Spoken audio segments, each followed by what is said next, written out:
Should we do this? Is everybody ready? All right.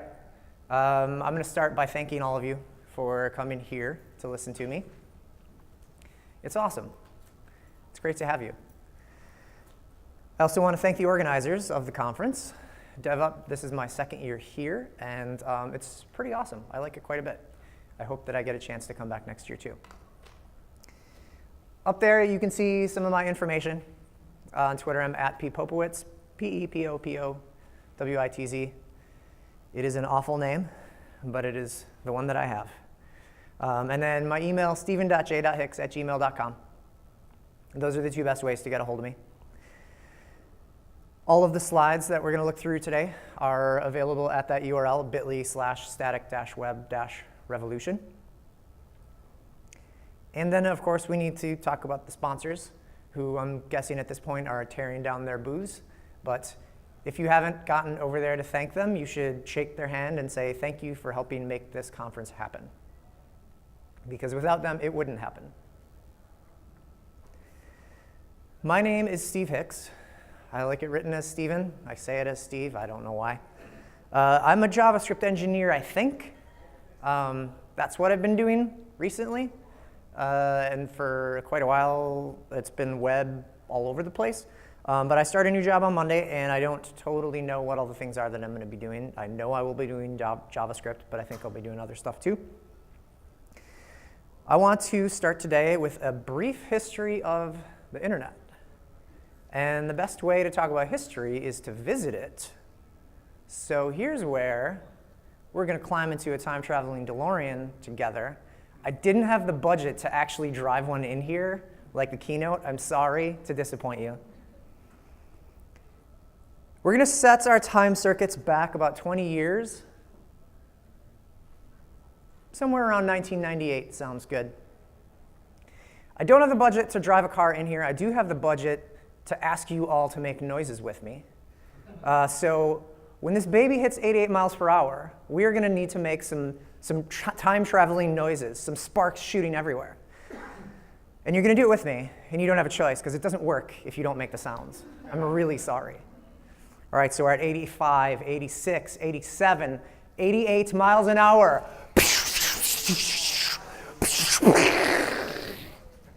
And we come out in the before time. We're going to take a look around, and we're going to try to find the internet here, and I'm not totally sure where it is, but I'm pretty sure we have to go past Hot Topic, so bring your shiny shirts, we'll be cool. Watch out for ska bands jumping out everywhere. They are everywhere. And here it is. This is the internet 20 years ago. It looks like this. It was built on static HTML and CSS, and it was probably hosted on AngelFire or GeoCities. I was a GeoCities fan myself.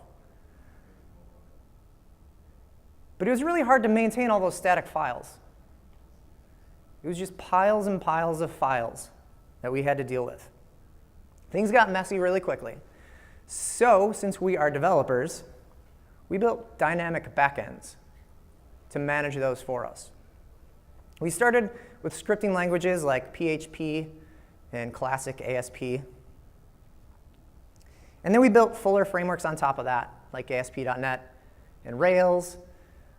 And then we put JavaScript on the server, because we're crazy.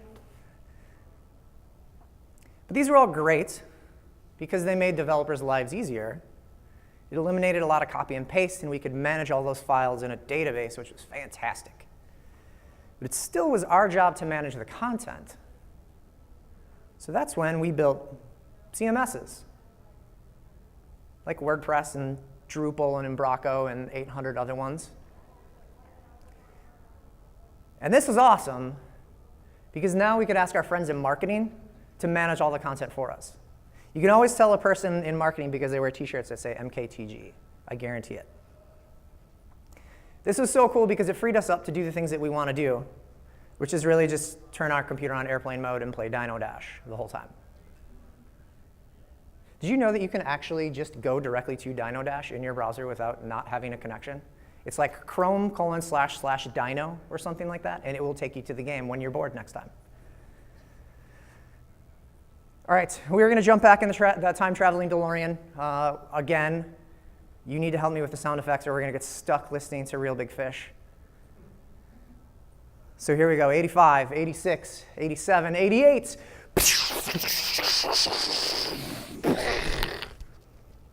And we're back. We're back in the now. Did you guys hear that? Oh, come on, God, you guys are still there? Give it up. Ignore them and they will go away. They are actually still around. I don't know why. All right, so now we look around and we realize that the internet looks just like this. It's bootstrap. If you're really creative, you change the color from purple to something else. Behind the scenes, a lot of it looks like this, the WordPress admin. If you've ever self-hosted WordPress, you know that a lot of days feel like this. The tweet says, statistically speaking, it's more likely for you to be mauled by a bear than for you to properly secure WordPress. So how did we get to this place in time? Who can blame us, really? We had Fabio coming in, riding in on horseback. He represents the dynamic CMS, and he's practically shirtless. I don't know that you can call that a shirt. His long hair is flowing in the wind. And he says to us, I'm so easy to set up. Anyone can use my admin. I'm simple. He harkens back to the good old days of GeoCities and blink tags and marquee tags. And he reminds us how difficult it was to manage all those static files back then. Why would you do it any other way? Eventually, we've heard his arguments so many times that we just concede and we say, fine, I'm just going to spin up an instance of WordPress to get this stupid website out the door. But today, a hero rises, and that hero is named Supercat. For the record, what she's wearing as a cape, does anyone have kids? And you put that mat underneath your kid's car seat, and it gets full of dried up crusted Cheerios? That's what that is for a cape, and it's super filthy. But she will do anything for humor. She's got some questions for us. She wants to know if we're using the right tool to build our website. She wants to know if the content is really as dynamic as we think it is. If every user is seeing the same thing, is that dynamic content, or is that really static content? And if the content doesn't change that frequently, why do we really need to drive it dynamically? And then she asks one other question that we rarely think about until we've been facing 4 days of trying to get our WordPress instance back up. Is it worth the support? Does she really ask these questions? No, she asks for snacks. But I like to think that she knows what she's talking about when it comes to the internet. Thank you for asking. She shows us some surprising numbers, like 32%. 32% of websites on the internet run on WordPress. This is updated as of a week ago. When I started doing this talk a year and a half ago, that number was 25%. So not only is it a fair amount, it is increasing. And 70% of WordPress installs are vulnerable to attacks like cross-site scripting or cross-site request forgery, SQL injection. Those are fun. One of the great things about WordPress is its plugin ecosystem. You can find a plugin to do anything. Unfortunately, many of them are also vulnerable to those same kinds of attacks. The scariest part about this is a lower number than the previous number. I find this one more terrifying because at least when there's a problem with WordPress, the engine itself, I am confident that the WordPress team is going to fix it immediately, and they're going to push an update, and I'm going to be able to update it. With a plugin, I don't know who wrote it. I don't know if they even know that there's a problem, and I don't know if they know how to fix it or when they'll fix it. Our hero looks back at us and she says, there's a better way. And I've said a lot of things about WordPress, and it is a really great platform, and it has gotten a lot of people's websites up and running. I don't want to trash WordPress all day long. What I really want to do is give you a compelling alternative to a dynamic website. So let's start by describing what I mean by a dynamic website. Really, it's just content is stored in a database. And the HTML is generated when the user requests it. To manage the content, that's usually done through a CMS. Some sort of admin console where they can go in and they can change the content, and it gets saved to the database so that that gets re-rendered. In a nutshell, it looks a little like this. We have our user. They make a request to our CMS, and that's hosted on our web server. Our CMS reaches into the database to grab the data and turn it into content. And then somewhere on the other side, someone's using an admin tool to plug all that data, all that content into the database. Inside that blue box is the span of one user request to the website. It's their request over the wire. It gets to our web server. The CMS reaches into the database. It pulls it out and turns it into content. And that spot right there, that green thingamajig, is really where the magic happens in here. That's where we turn it from one shape into HTML that the user can see. On the other hand, with a static website, content is stored simply as static files, HTML files on your server. The HTML is generated when the content is changed, not when it's requested. And if you want, you can manage your content with something like a static site generator, which takes effectively Markdown files where you've written all of your content and turns them into HTML. This is what it looks like in a static website. We have our user. They make a request to the web server. Inside of that web server, there are a bunch of HTML files, static assets, HTML, JavaScript, CSS. The static site generator on the right side is basically taking all of our content that we have stored as flat files and turning it into those HTML files. One user request lives inside of this blue box. The user makes a request over the wire. It hits the web server and pulls back an HTML file. The magic happens in that green squiggly thing again. But this time, that doesn't happen inside of that blue box, which means that every user doesn't have to wait for your site to turn data into content. If you look back 20 years to that before time that we visited with the GeoCities tags, what we're talking about right here isn't that much different. The difference between now and then is that static site generators and the tooling is so much better than it was 20 years ago. I've got 5 reasons that you should consider building a static website. Coincidentally, they all begin with the letter S. I didn't plan it. It just worked out that way. The first is speed. Static HTML files serve very quickly. In fact, they're CDN ready. Because they are static assets, you can push those out to the edge. And users can request that from basically a server that's right next door to them. Dynamic backends are susceptible to all those types of attacks that we talked about, the cross-site scripting and the SQL injection. Static sites remove a lot of those vectors. So you don't have to worry about when your database all of a sudden goes down because it got hacked. There's fewer moving parts, so there's fewer points of failure. It's a simpler system where you don't have to worry about when to clear the server cache. You don't have to worry about that database connection.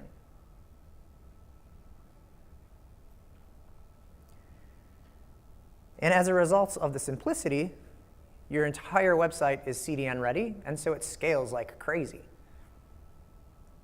If you think about all the effort you've invested over the years in trying to optimize your database calls and make sure you're caching things properly so that you aren't bombarding your database with requests and not making 100 requests to the database by your user, and maybe moving as many things to a CDN as possible, but you can only move the static things. If your entire site can live on a CDN, that's a huge win for scalability.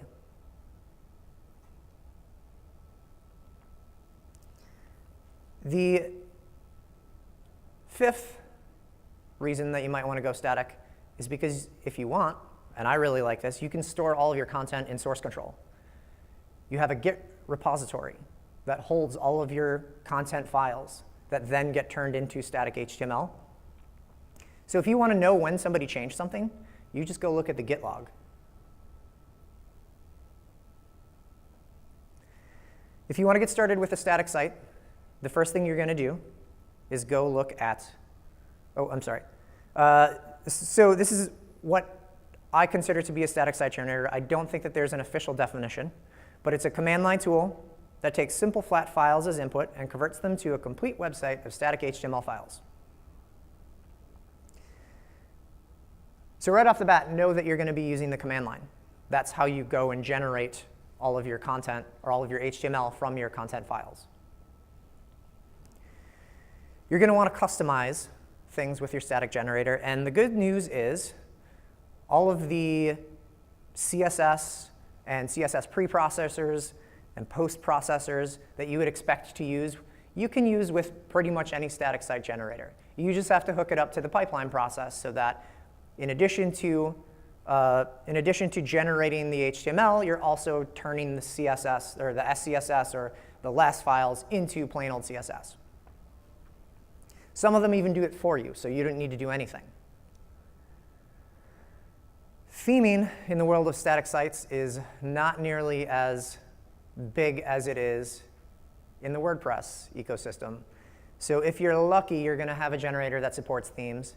And if you're really lucky, which you basically have one option, you're going to get more than 100 themes. So this is kind of an area that I think if we can figure out how to expand it in the future, it'll be great. But for now, you're going to end up doing quite a bit of manual styling. You're going to style it how you want to style it, not how someone decided they wanted a theme to be styled. To write the content, it kind of depends on what you mean by content. If this is our website and we've got a header and a nav on the top and the left, and that's like the shell of our site, and then we've got some content in the middle, I'm going to refer to that top and left as templates. That's kind of the skeleton of your site. It's going to be really the same on every page. And then the middle is really the content that you're going to write individually for every page.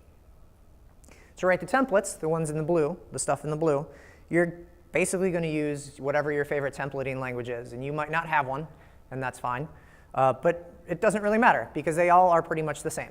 What they're trying to do is give you a way to create an HTML skeleton, and then in the red boxes, offer you a way to inject dynamic values from the page that you're looking at. So this is one called EJS, and it uses, I've heard these described as bee stings, angle brackets, %, to indicate that that's where stuff's going to get injected for this page. This is one called handlebars, and it's really pretty similar, except it uses curly braces instead of bee stings.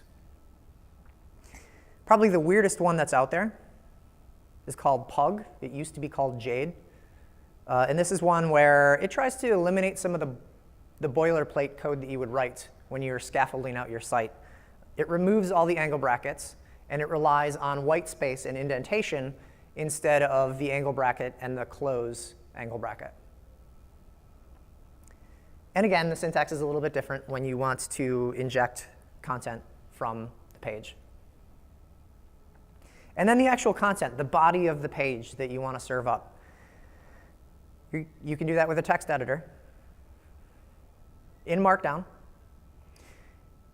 If you're unfamiliar with Markdown, it just uses symbols to indicate where different HTML elements are going to go. So in this case, the pound symbol, hash, I don't know, do people call it the pound symbol anymore? I don't know, I'm old.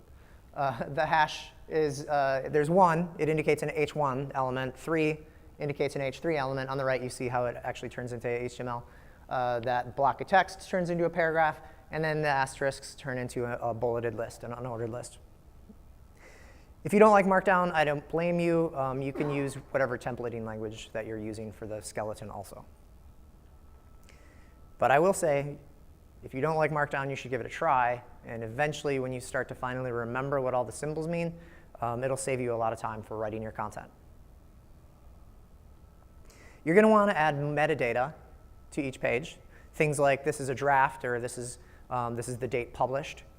And to do that, most static site generators support something called front matter. This is a term that comes from the book publishing industry. The front matter in a book is all of the stuff before you actually start reading the book. So the index, table of contents, whichever one, maybe both, come before the book, not after. All that stuff, the foreword, all those things that come before the book itself. And it's called this because that's how it looks in the Markdown file too. You put all your metadata up at the top inside of those plus signs. It's a different markup language that it's using in there. I don't remember if it's YAML or TOML, but those are specialized markup languages that allow you to just define key value pairs. To choose a generator, you're going to need some time, because when you go to this website, staticgen.com, you're going to be really excited, and you're going to look at it, and you're going to think, oh, great, there's some options. And then you're going to start scrolling down on the page, and you're going to keep scrolling, and you're going to keep scrolling, and you're going to keep scrolling. There are hundreds of generators on this page. This site lists out basically all of the open source static site generators that are out there. So I'm going to try to help you make a decision by offering you some criteria that you might have. The nice thing about this site is it allows you to specify criteria and narrow down your search. Some of the things that you might care about the engine language. Maybe you want a generator that's written in JavaScript. That's what I would choose. Maybe you want one that's written in C#. Those exist. Maybe you want one that is written in COBOL. I'm pretty sure those exist, but I don't know if they're on this site. I am pretty sure that I read that once. Then you can choose your templating language. Maybe you really like EJS or Pug or whichever ones are out there. I think there's a whole bunch of other ones that are specific to Ruby development. Some generators aim for simplicity. Basically, they do things out of the box, and they don't let you customize things. Some of them allow you to customize everything. There's one generator in particular called Metalsmith, where out of the box, it literally does nothing. You have to go tell it. It's like a build pipeline. You have to go tell it all the different things that you want it to do. Super customizable, not simple.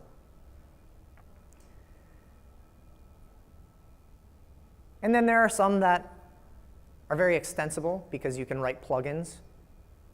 And there are some that don't support plugins at all. So maybe it matters to you that you want to be able to extend it, or maybe you just want to take what you have out of the box because it does a lot of stuff already and roll with that. And like I mentioned, not every one of them supports front matter. Some of them make you put that metadata in a separate file, which seems like it shouldn't be that big of a deal, but it's nice to have all that stuff combined in one file. So you can pick one that supports front matter or doesn't support front matter. It's up to you. I have some suggestions for you. The first one, and the one that you've probably heard about the most, is called Jekyll. Has anybody used Jekyll or heard of Jekyll before? A couple people. Jekyll is what basically drives GitHub pages. So if you've used GitHub pages to host something before, you can do it with, you can just dump HTML files there, or you can dump a Jekyll site there, and it'll just turn it into HTML for you. The nice thing about Jekyll is it is very well supported, and it has the most themes that you will find in the static generation world, and a lot of features. On the con side, it's pretty difficult to set up, especially if you're a Windows user, which, hanging my head in shame, I am one of them. But it's based on Ruby, which is kind of a pain to get running. I think the Jekyll docs actually say that they don't officially support Windows, but if you can get it working and running, they're like, yeah, good for you.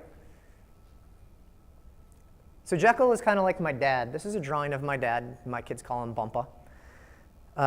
This is a drawing by my daughter, Lila. She's 10. I'm not a monster, so here's a drawing by my other child. I'm not going to show just one. This is a drawing by my daughter, Olivia. She's 7. My dad is a retired plumber, and he's really, really good at solving spatial problems. So like if I have a problem in the basement because this thing over here doesn't go to here, I just call my dad and he figures out how to get that thing over there to over here. Also any plumbing problems, also any heating problems, lots of physical problems. Pretty much if I ask him, he can come over and he can figure out a solution and put them together. That's sort of what it feels like with Jekyll. You can do pretty much anything you want. Unfortunately, unlike my dad, sometimes when you're using Jekyll, it feels a little bit like you're just kind of mashing things together and getting them to work, and then it's hard to figure out what you did. And it looks a little bit like that.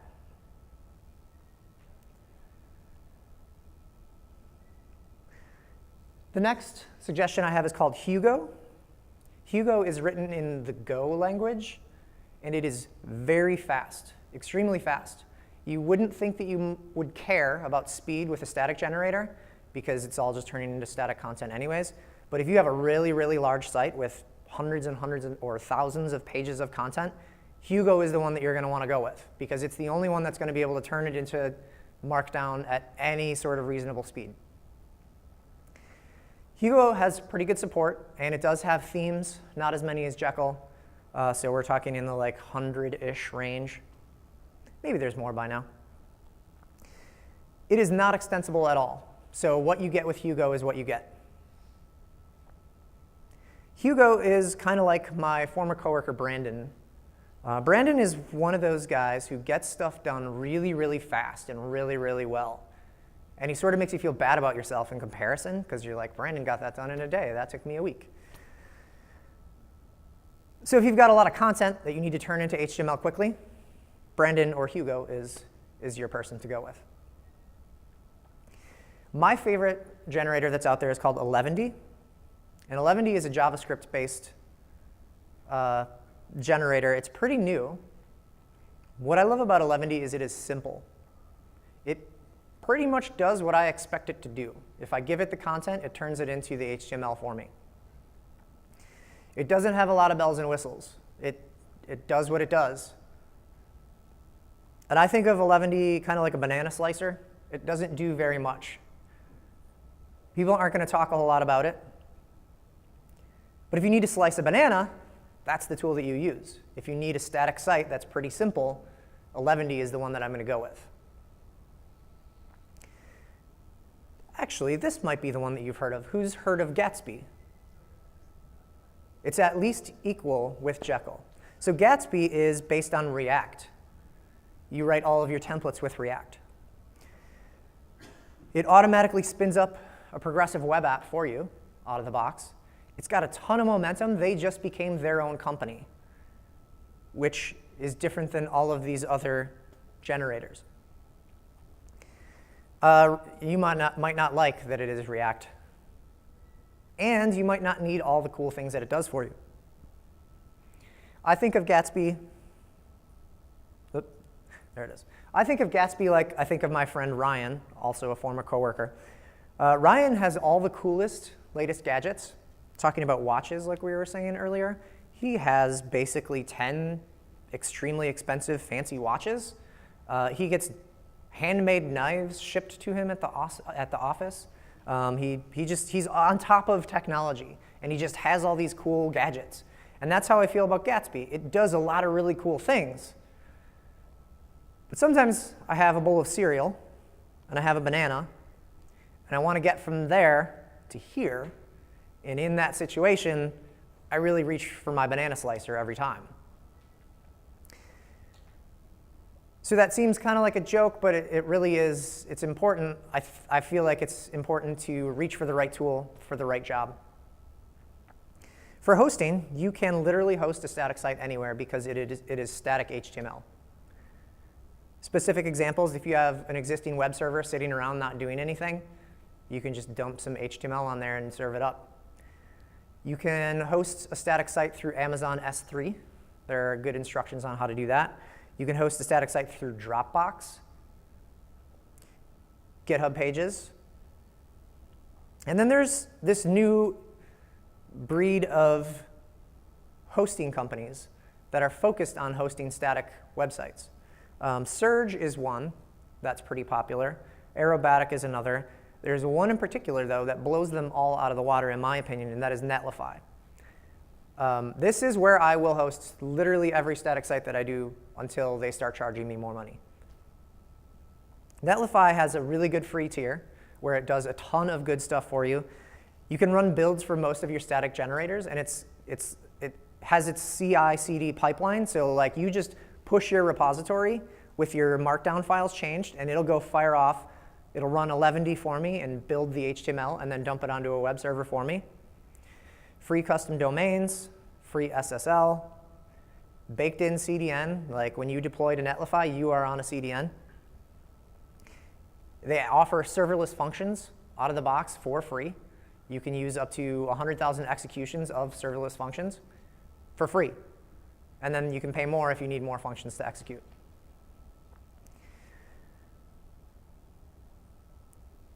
Some examples of websites that you could easily make a static website. Blogs. That's the no-brainer here. And that can be a personal blog, like one that you don't update very often. That's me. That can be a workplace blog. This is from the last company that I worked at. It used to be a WordPress site, and then we turned it into a static site using a generator called Harp. It could even be something bigger, like Smashing Magazine. Smashing Magazine has a lot of content, and they get a lot of traffic. And they are one of the poster children for doing a static site with a static site generator. They do theirs with Hugo, because they have so much content, they need it to run fast. Or to build fast, I should say. Portfolios, those are kind of like blogs, but for pictures. Brochure sites, your local neighborhood restaurant that wants to put up like 4 pages, a home, an about, a contact, and a menu page. One of my friends owns a yoga studio, and so her yoga studio website is built with 11D right now. Docs are a great way, or a great thing to use for static websites. A lot of the docs that are being written for JavaScript frameworks and JavaScript libraries right now are generated statically. Style guides is another thing. If you've got a team where you've got a developer and a designer kind of working together and you want them to be aware of each other and how we're actually building the website and how we're styling things, that's a great thing that you can hook up with a static website also. Events. So a conference website. This is a conference website that I help out with up in Milwaukee. It used to be a WordPress site. Now it's a Gatsby site. And it used to go down, maybe once every couple months because of an issue with one of the WordPress plugins. We haven't seen an issue like that since we went static. So that is a lot of simple sites that we can build statically with static generators. But that's not really as far as we can go. We can take it a level further and augment it with some more interactivity. It doesn't just have to be static content. And this is where a term comes in called the Jamstack. The people at Netlify especially don't like the word static because it has this connotation of, I'm building this thing that isn't really useful to anyone because it's just static. It doesn't do anything. So they have proposed this phrase to describe these sites instead. They call it the Jamstack. The J stands for JavaScript, the A for APIs, and the M for markup. The M is what we've talked about already. That's generating markup with the static generator. The J and the A kind of go hand in hand. These are the things that we do to our static site to augment it with interactivity. And these things span a broad spectrum. Social plugins, the obvious one. Maybe you have a client that wants to show their Twitter feed on their website. It's easy to drop one of those things in. Comments, there are services that you can use to do that. Discuss and Discourse. Discuss and Discourse are services that you can use that'll take care of the comments on your company's blog or whatever it is that you're trying to build. Forms, if you've got people who are going to submit information to you, you can handle this with Google Forms, embedding that. You can handle this with fancier forms through a service called Typeform. You can actually, there's now support for doing forms in Netlify. That's included in your free plan. I don't work for Netlify. I just really love it. E-commerce is a little bit more complicated, but there are tools like one called Snipcart, where you can hook up all of your buttons with data dash attributes, pull in their JavaScript, and then as soon as the user clicks on that button, it kicks them into an e-commerce checkout process. Site search is also a little more complicated. You could embed Google search, which no one ever really wants to do because it looks like Google search. But you can also do things like there's a JavaScript library called Lunar.js. If you've got a developer and you've got some time, you can write some code with Lunar.js to pull in all of your content through a JSON file that gets generated by your static generator containing all the content, and then search through it on the client side. There's also a service called Algolia, which will crawl your website and then offer up a search API for you to use. User data, a great example of something you would use for this would be Firebase. If anyone went to see Mike Dowden talk earlier this morning, he talked a lot about the things you can do with Firebase. You can hook all that up to a static site. And serverless functions, you can do stuff with Firebase. You can do stuff with any serverless provider that you want. If you aren't sure which provider you want to use, there is a framework called the Serverless Framework, very well named, at serverless.com. And they kind of abstract all the different serverless providers. So you just decide, I want a serverless function, and tell them which provider, and they'll go ahead and they'll push it out for you. So that's pretty useful. So for these and a whole bunch more, there's another directory that you can look all these things up on, and it's the newdynamic.org/tools.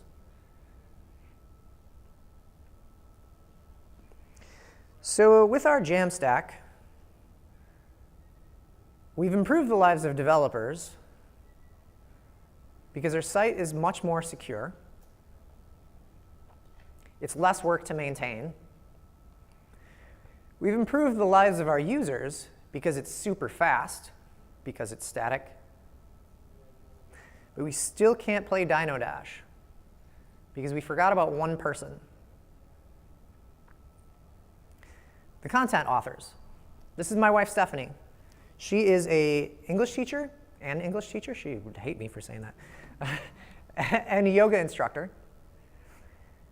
She's trying to get her yoga business off the ground, and so she wants to publish to her blog every once in a while.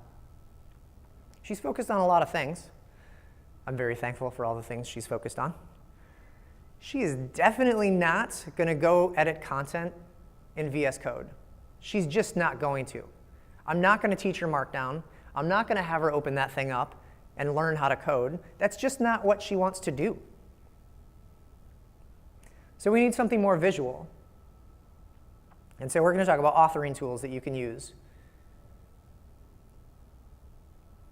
For devs, we have our favorite text editor, and it's all just Markdown files, so we can go in there and we can edit stuff if we want. If you have a tech-savvy author who does want to open VS Code and learn how to write Markdown, you definitely can have them do that. For my wife, and for the less savvy author, we're going to look at something called a headless CMS. A headless CMS is basically a CMS as a service. Without a headless CMS, we were doing this. We had our Markdown files stored in a Git repository, and when we pushed those out, our static site generator would run, and it would suck in all those Markdown files and turn it into HTML. A headless CMS swaps out that Git repository, and it replaces it with a service where the user can go to a website, and they can manage their content through a nice visual editor. All the content, all the data gets stored on their website or in their database.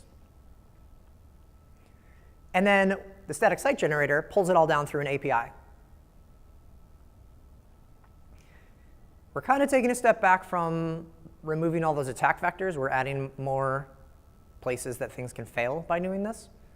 But it's definitely a thing we can do.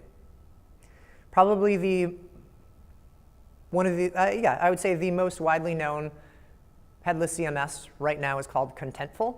and it's a really, really great platform. It is changing a lot. This is a really young space in technology, the Headless CMS. There's a ton of new people spinning up ideas. There's one that I saw recently it's called Graph CMS, and it is, instead of pulling all the data down through an API, you pull it down through GraphQL queries, which is pretty cool if that's what you want to do. But there's one Headless CMS that I really like, and I swear I don't work for them, but Netlify built a product called Netlify CMS. And Netlify CMS is a little bit different than most Headless CMSs. Instead of being a service that manages all the data and we push to it and pull back from it,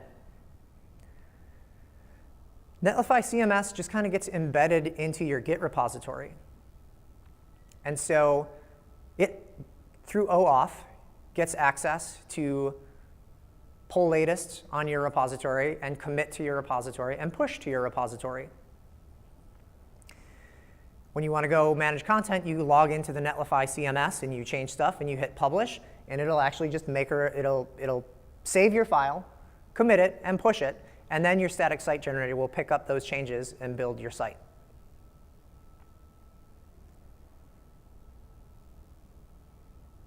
Netlify CMS is what the Smashing Magazine people are using on their side. So this is definitely a viable option. But maybe Netlify CMS isn't right for you. Maybe you want to go look at all the Headless CMSs that are out there. There's another site you can go to look at all of those. This is called headlesscms.org. And you'll find a directory of all the things that are out there.